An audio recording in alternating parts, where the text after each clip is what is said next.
Okay, I'm excited today to present to you a special item. It is a 1988 Legoland catalog. I'm enjoying looking into these catalogs, and man, they have been so cool, especially going back into the 90s ones. Now, the 80s ones, I'm not so familiar with, because I was pretty little during the 80s, and had a few Lego sets. But some of you out there who this was your childhood experience, you could comment on some of these. They are definitely the building blocks, no pun intended, of the themed Lego sets. And of course it was dominated by City for the most part. City themed sets. And this front cover is pretty cool. You can see this is the racetrack set, and there is one of the Black Monarchs or Black Knights attempting to race a small race car. It's almost a go-kart Formula One-ish looking race car. And then you've got a space set here joining in. So it's pretty cool. I love you can see the background as well. You can see the crowd. A little blurry. You've got those tall trees. I'm really interested in getting a collection of those tall trees, by the way. If anyone knows where to find them, man, let me know in the comments. But it's a pretty cool front cover. I love it. Not as much as the later ones in the 90s, but I love it. It's the introduction of some new Black Monarchs, which actually becomes Black Knights. Anyways, so that's cool about this year. We'll just take a look at every page. Lego toys building excitement at every age. There's, of course, Duplo sets, basic Legoland, which are all the theme sets, which of course took over in the later years. Boats and trains, which to me are also Legoland. I don't really understand why they separated those, but it's always been that way as far as the catalogs are concerned. And then as far as the vintage catalogs are concerned. Nowadays, everything is just theme-based. Every single thing. And even mostly dominated by non-original themes, like films, movies, TV sets. Here's the Duplo sets. A big boat base is pretty cool. It's huge. Man, look at that. There's basic sets, which is just a bunch of basic collection pieces that you can make your own. There's a big booklet here, though. I'm not really sure what's in there. It gives you a bunch of ideas. That's pretty cool. But yeah, I say bring back more of the original themes. Castle, the space, even the astronauts, even more city sets again, and make them all interchangeable. Anyways, yeah, let's comment and blow up Lego Proper's feed with requests of bringing back all these themes again. So, Legoland, they are introducing an extra page explaining about Legoland. You can create multiple variations of the set. And I don't know if that's entirely true.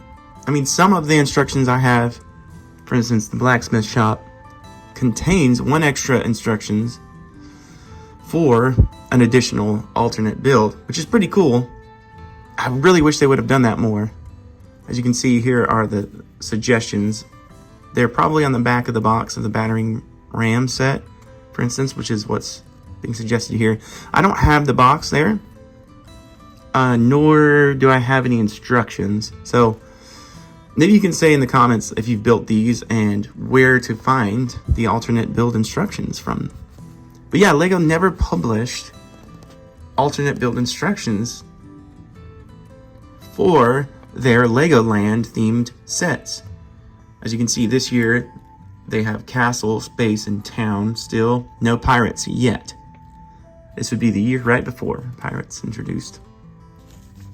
The only thing I can find is that there are Lego idea books that contain...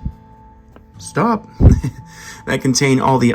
some of the alternate builds, but not even all. So yeah, that's really disappointing. I don't see that as being much more... I guess it would have costed more money to print more pages for more instructions.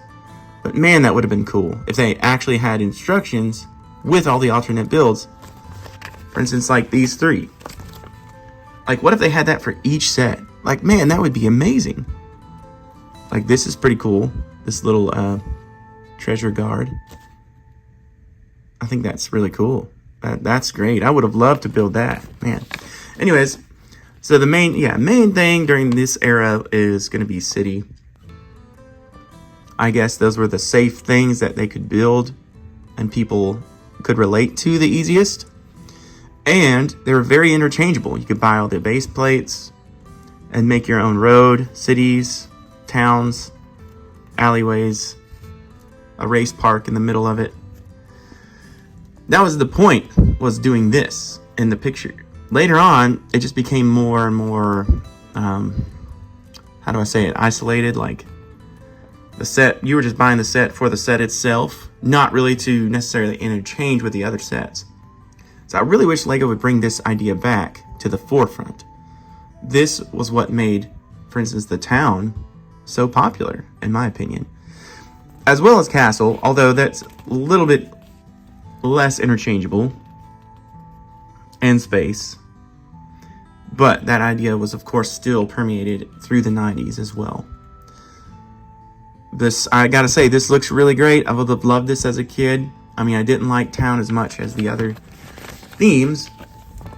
What's new this year? Of course, what's on the front, the Victory Lap Raceway was new this year. Service and repair shop, that's pretty cool. Cycle Fix-It shop, that's pretty rare. I've never seen that one.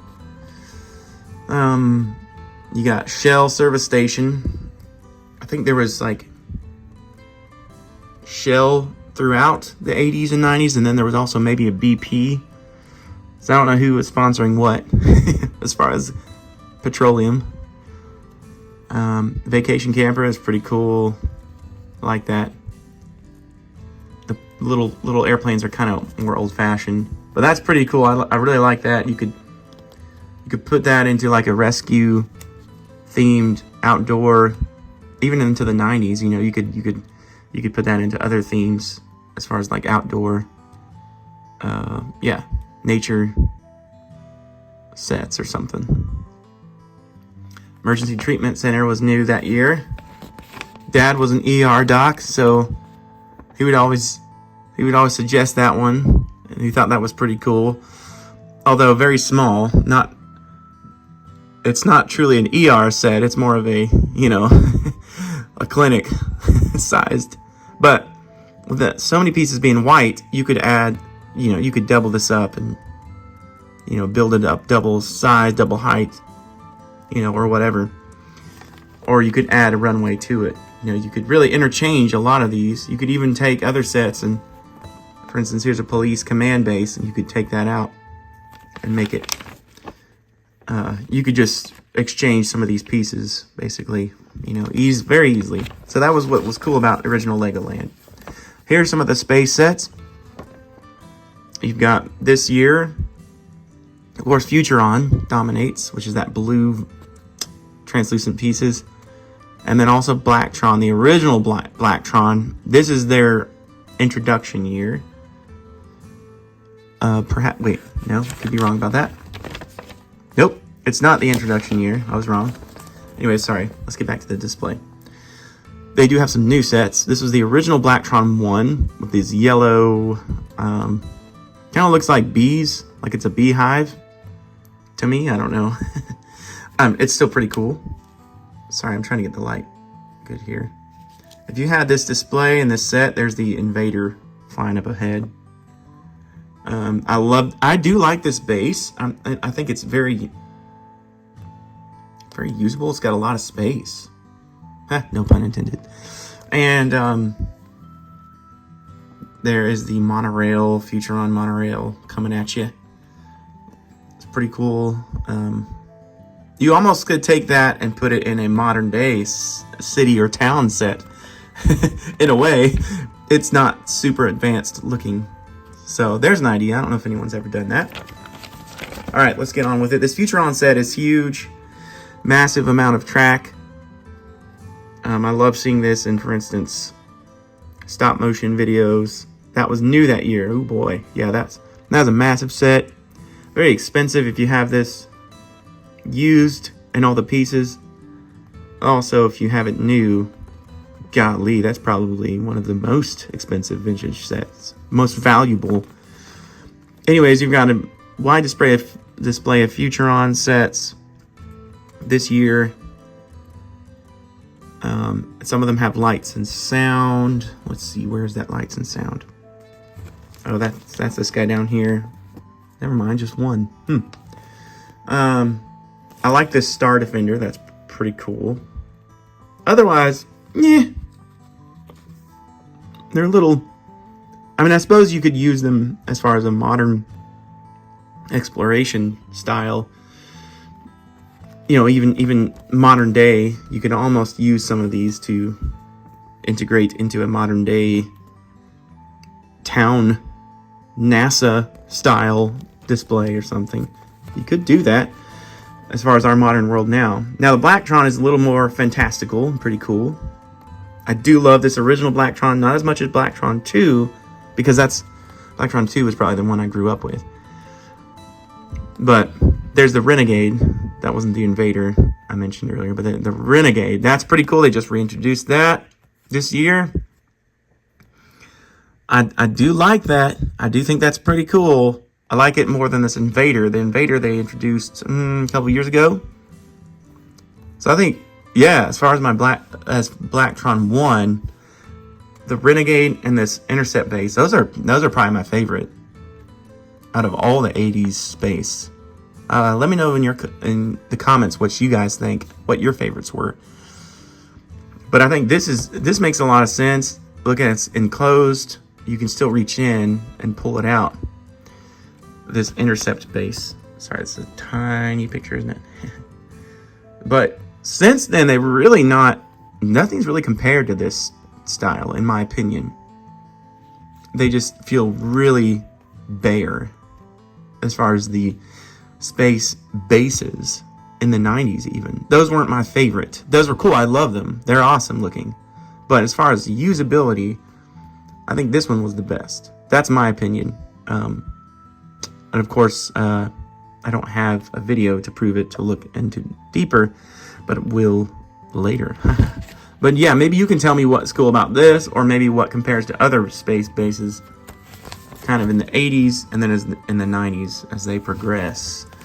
I think the ships were better in the 90s for sure, but this was probably, in my opinion, the most use out of the space pieces and size. Anyways, on to my favorite, Castle. Now, 80s was a heyday of these modular castles. Let's see, this is 1988. So what's new this year is the Forceman's Hideout. Oh, I love that one so much. And then Black Monarchs Castle.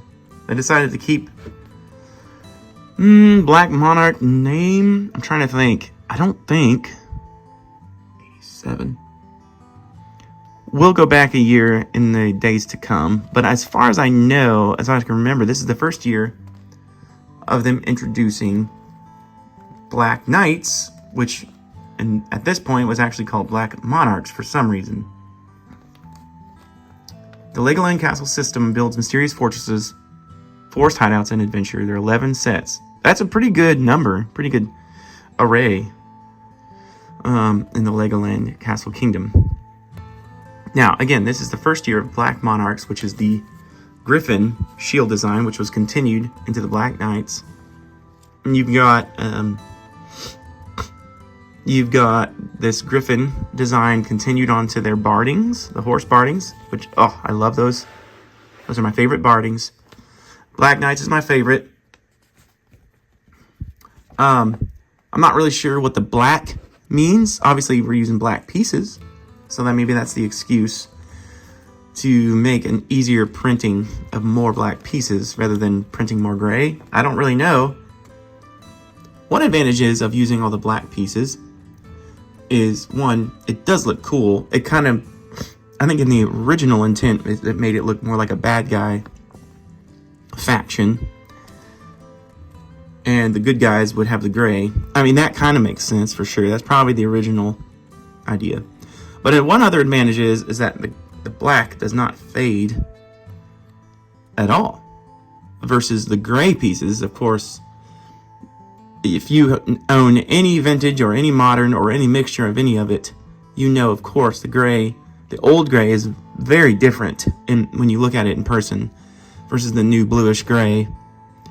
And 80s and 90s have a variation of the fading. They all faded differently.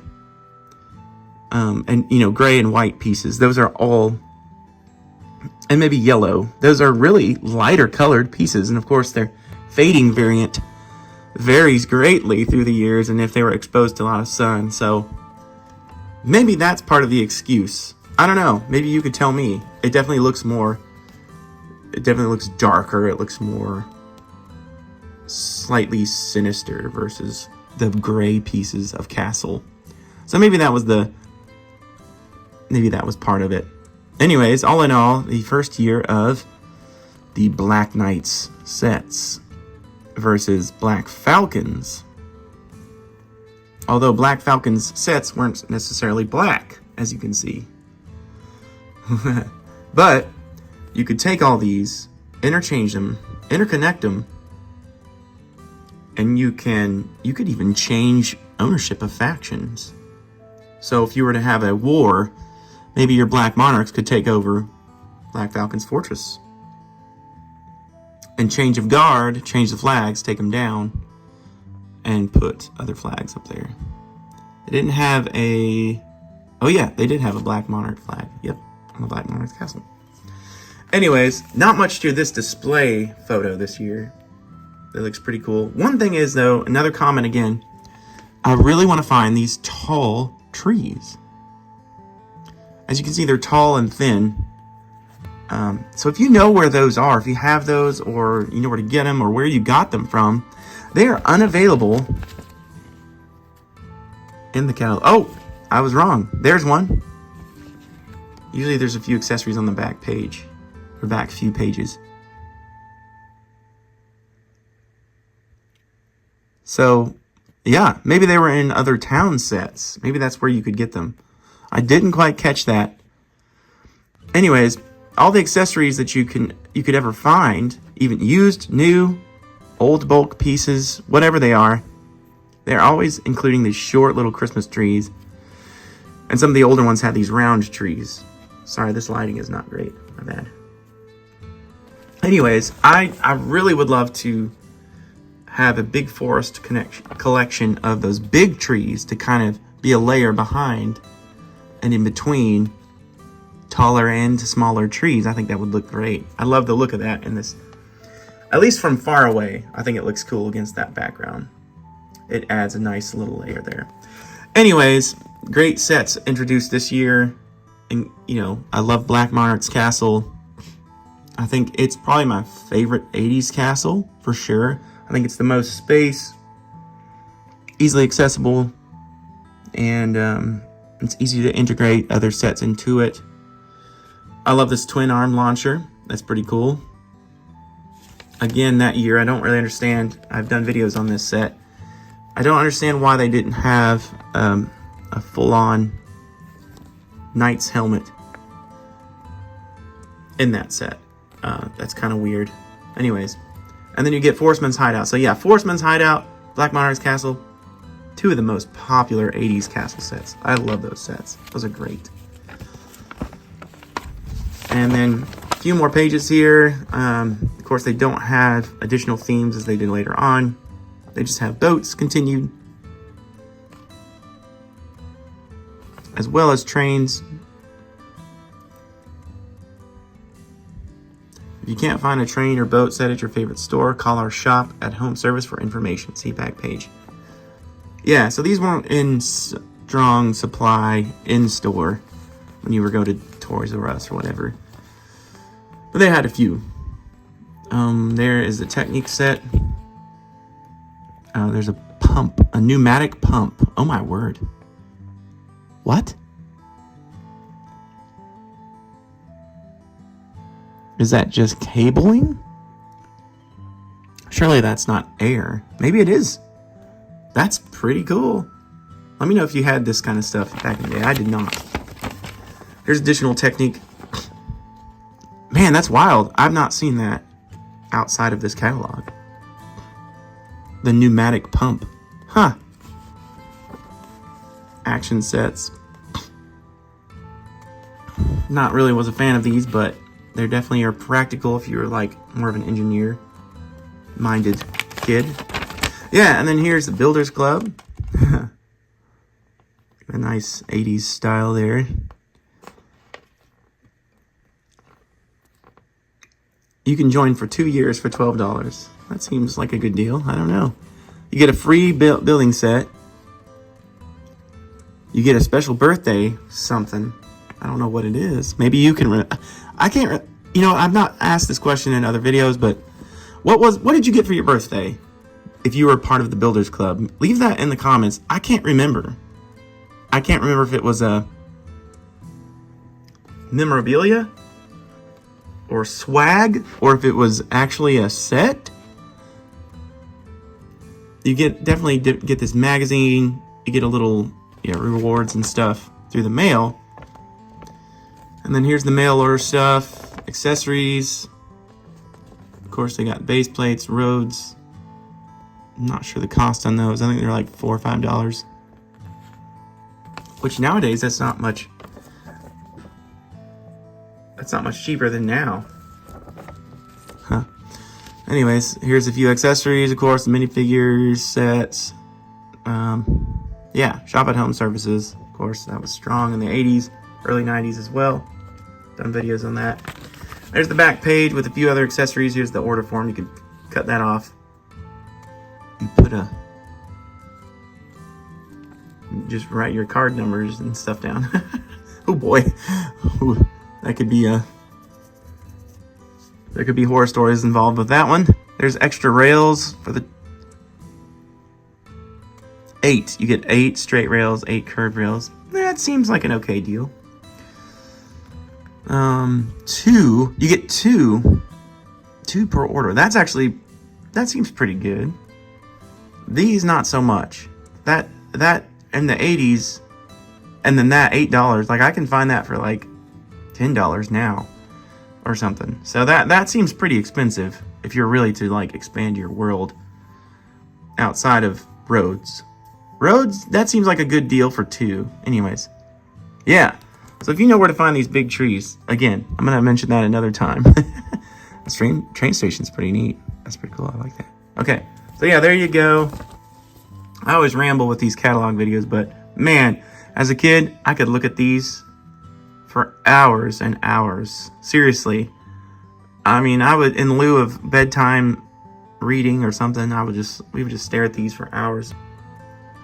So there you go. There's the Legoland catalog from 1988, and that's the introduction year of the Black Monarchs, my favorite faction. A vintage Lego castle. There you go.